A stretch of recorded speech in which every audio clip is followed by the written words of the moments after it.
دینی برحق ہر اہم دینی یا دنیاوی معاملہ میں اول و آخر تحقیق پر یقین رکھتا ہے۔ صرف اسلامی نظریات ہی نہیں بلکہ دیگر مذاہب اور نظریات کے فلسفی بھی اسی موقف کے قائل ہیں۔ معروف فلسفی کنفیوشس کا کہنا ہے کہ اصل حقیقت نگاہوں سے اوجھل رہتی ہے، ظاہری اور باطنی حقائق میں زمین اور آسمان کا فرق ہوتا ہے۔ ناقابل دید و سماعت حقائق ہی دراصل سچے حقائق ہوتے ہیں۔ اسلام دشمن قوتوں کی طرف سے مذہب اسلام اور کلمہ توحید کے پیروکاروں کو شدت پسند ثابت کرنے کے لیے سازشوں کا تسلسل جاری ہے۔ دینی برحق ماورائے عدالت سزاؤں کا شدید مخالف ہے۔ اسلام کسی فرد، بے قابو ہجوم یا کسی ریاستی ادارے کو قانون سے بالاتر سزا دینے کی اجازت نہیں دیتا، لیکن جب عوام الناس کا عدالتی عمل، تفتیشی نظام اور اداروں کی شفاف کارروائیوں سے اعتماد اٹھ جائے تو پھر کبھی ہجوم کے ہاتھوں چوروں اور ڈاکوؤں کو زندہ جلانے کے واقعات اور کہیں گستاخینی قرآن و رسالت کو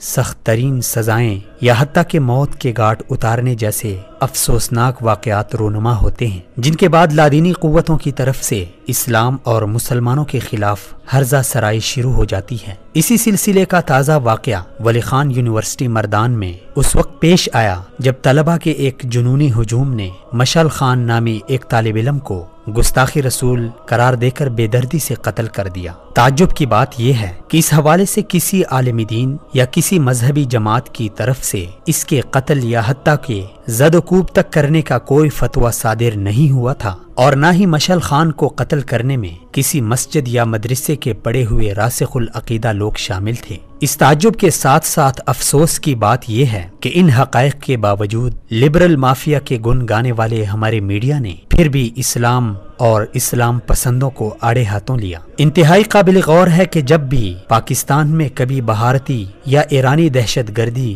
یا کسی مہان سیاسی کرپشن کے بارے اہم امور قوم اور میڈیا میں زیر بحث ہوتے ہیں تو کسی سازش کے تحت قوم کی توجہ ہٹانے اور پہلے سے منقسم رائے عامہ کو مزید تقسیم کرنے کے لیے ایسے افسوسناک ایشو کھڑے کر دیے جاتے ہیں۔ یاد رہے کہ ابھی حال ہی میں فوجی عدالت نے شاندار فیصلہ سناتے ہوئے بھارتی جاسوس کلبھوشن یادو کی پھانسی کا آرڈر جاری کیا تھا۔ اس کے ایک دو دن بعد بھارت و ایران کی کٹھ پتلی اور پاکستان میں دہشت گردوں کے ایک بڑے سرغنہ عزیر بلوچ کو بھی اپنی تحویل میں لیا، جس پر میڈیا بھارت اور ایران کے چہروں کی بے نقابی پر بے حد بوکھلاہٹ کا شکار تھا۔ ایسی صورتحال میں مشعل خان کی افسوسناک موت ہمارے میڈیا کے لیے کسی سکون آور ریلیف سے کم نہ تھی، کیونکہ ہمارا میڈیا بخوبی جانتا ہے کہ کلبھوشن یادو اور عزیر بلوچ کی دہشت گردانہ کارروائی اور ان کے گھنونے اعترافات قوم کے سامنے لانے سے ان کا دانہ پانی یعنی بھارتی و ایرانی عشیرباد سے ملنے والی ایڈورٹائزنگ میں کمی واقع ہو سکتی ہے۔ اسی لیے تو مشعل خان کی موت کو لے کر میڈیا نے انتہائی قابل مذمت انداز میں اپنے توپوں کا رخ اسلام اور اسلام پسندوں کی جانب موڑ دیے، جو کہ یقیناً افسوسناک ہے۔ افسوس کہ ہمارا میڈیا قوم کی توجہ بھارت اور ایران کی اینٹی پاکستان سرگرمیوں سے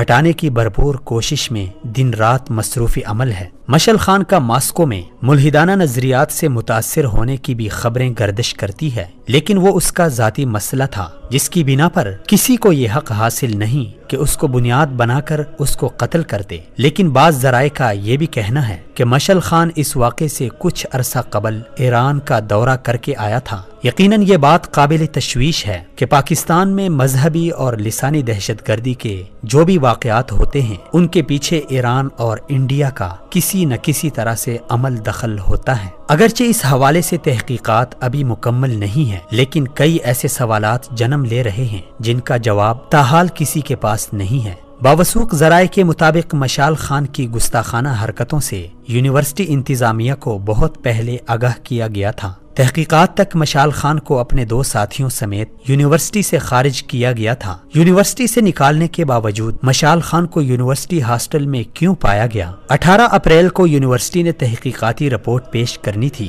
لیکن اس رپورٹ سے قبل ہی اسے کیوں مار دیا گیا؟ ایسے کون سے اہم انکشافات تھے جن کی حساسیت کے حوالے سے مشعل خان نے یونیورسٹی انتظامیہ کو آگاہ کرنا تھا، لیکن ان سے قبل ہی اس کو قتل کیا گیا؟ ماسکو سے ڈگری حاصل کرنے والا اور بلغراد یونیورسٹی سے انجینئرنگ کرنے والا مشعل خان مردان یونیورسٹی میں جرنلزم کیوں پڑھ رہا تھا؟ کہیں ایسا تو نہیں کہ لبرل مافیا ایسے واقعات کی آڑ میں توہین رسالت کے قانون کی مخالفت کی فضا بنا رہے ہیں؟ یقیناً یہ ایسے سوالات ہیں جن کی بنا پر پاکستانی قوم کا ریاست اور خاص کر پاک عدلیہ سے پرزور مطالبہ ہے کہ اس جیسے واقعات کی مکمل تحقیقات کی جائے، تاکہ یہ راز بھی کھل جائے کہ ولی خان یونیورسٹی مردان میں رونما ہونے والے اس واقعے کے پس پردہ اصل حقائق کیا ہیں۔ گاندھی جی ایوارڈز لینے، ڈالروں اور بھارتیوں ایرانی آشیرواد میں پروان چڑھنے والے کن اسلام دشمن ملک دشمن عناصر نے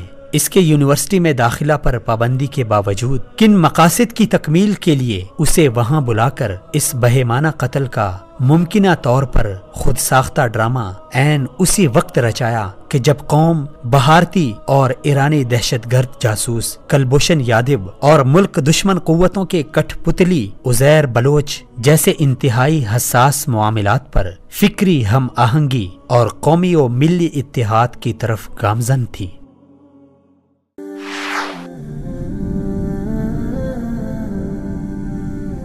وصال اردو، حق کا راہی